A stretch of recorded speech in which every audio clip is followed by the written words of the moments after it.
The sporting heroes at this Match Foundation fundraiser were here to thrill promising young tennis players and to remind those bidding what these budding talents may become. Hosting the evening were Rolf Theiler and his wife, Gloria Arendz. Gloria and Rolf, what motivated you to offer your home to this cause? Well, I called my brother, we live in Switzerland, and I called him one day and there was a client of his and she asked me about Roger Federer. And I said yes, and I knew it was about charity, but I told her, listen, I must speak to my husband.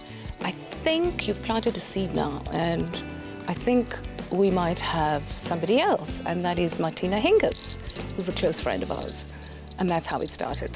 What can we expect from the event this evening? Oh, a fantastic thing. We have about 150 people here. Fantastic sportler from South Africa, from Switzerland, from America. And it's a great thing and fantastic entertainment part to see. It's best music. There are so many needy charities out there, and we have this magnificent home, and it's also my way of giving back for all my accolades I received in the past. The aim of ANTHULA MARKOVITZ's Match Foundation is simple: to make tennis champions. ANTHULA, what is this event in aid of? The event's in aid of the Match Development Foundation. It's a charity that I started in 2014. I had a passion to help less privileged, talented tennis players get to a level where they could compete internationally. The tournaments are all very far away in Europe and in America. It's very costly for the kids to travel. They're very costly to do the high performance training.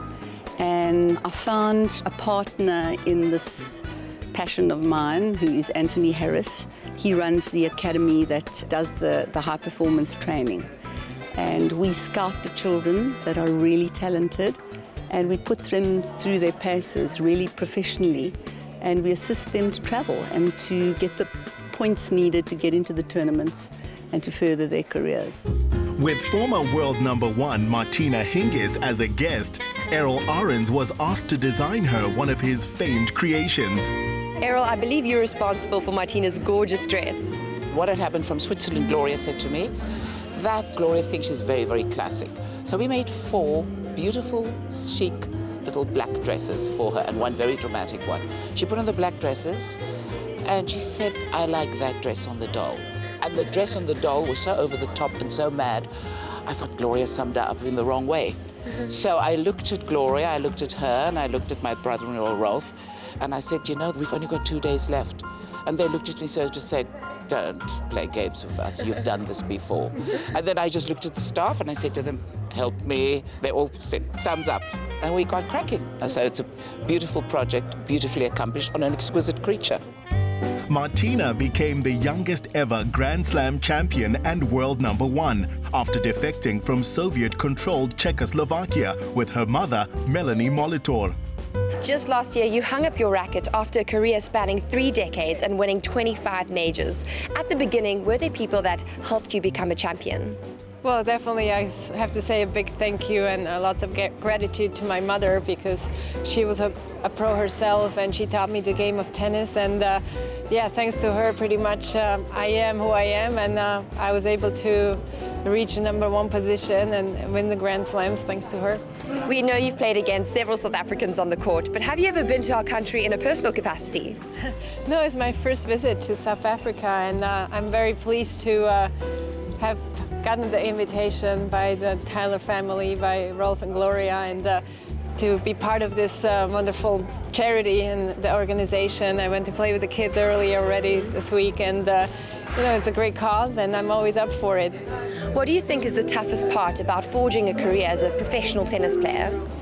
Well, the continuity. I've been around for over 20 years, and you have to have the discipline, the courage, and definitely you can't do it without passion. You have to love the sport that you do, otherwise you can't make it to the top, because when you're young and growing up, I don't think anyone, when you're 14, 16, can force you to do something that you don't want to do. And I definitely wasn't a practice champion, but I love the challenge and I love playing tournaments, be out there and play against the top of the world.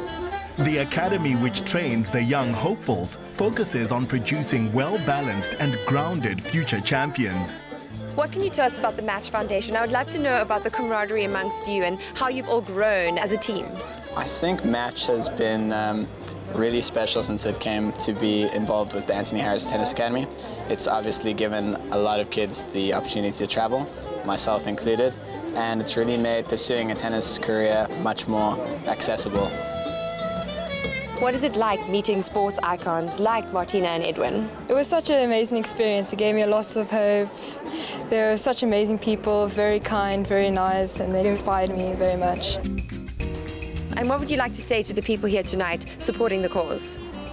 That this is really a good investment if you invest in us, and we keep working hard and we make you proud. Another legend who's on board is America's two-time Olympic hurdles champion, Edwin Moses. In your opinion, what makes a champion? A lot of patience, a lot of hard work. It's not something that you wake up and all of a sudden you find yourself in the Olympics or at Wimbledon. It really doesn't work like that. It's many, many hours of dedication and same kind of dedication that anyone else has for a job. What advice would you give young athletes in South Africa? I think athletics is great, whether it's track and field or rugby or tennis or skating or skiing, but if you have a chance to get an education because of your athletic talent, you're a lot further ahead if you get the education. Athletic talent comes and goes for even the best of us, but the education you keep forever. Among the items on auction was a work from Gloria's son-in-law, Italian-American artist Massimo Agostinelli. Massimo, you've kindly added your weight and support as a donor for tonight's auction. Can you tell us what you are donating? So the Match Development Foundation is very important to us, and it's a great way to be able to give back. And this remarkable work of art, Nelson Mandela, Lean and Solemn, it's a photograph of him which was taken 2 days after he was released from prison. And he's speaking to over 100,000 people. And I think it resonates with a lot of the people and a lot of the guests that are here with us this evening. Here to support a fellow sporting code was Springbok rugby great Jean de Villiers. Kids might have talent, but they might not have the resources to be able to take it further in a certain sport, tennis in this case, and being able to raise funds for them and to help them in their careers, I think is a fantastic thing to do. What advice or message would you give to the children a part of Match Foundation? Sometimes you never get the opportunity, so once it is provided to you, you need to make the most of it and make sure you make a success of it. The enjoyment element is very important as well. You need to do something because you enjoy it and because you love it, and if it is a sport and if you can make that your job, I think it's a very privileged position to be in. So enjoy what you do and use the opportunities that's provided to you.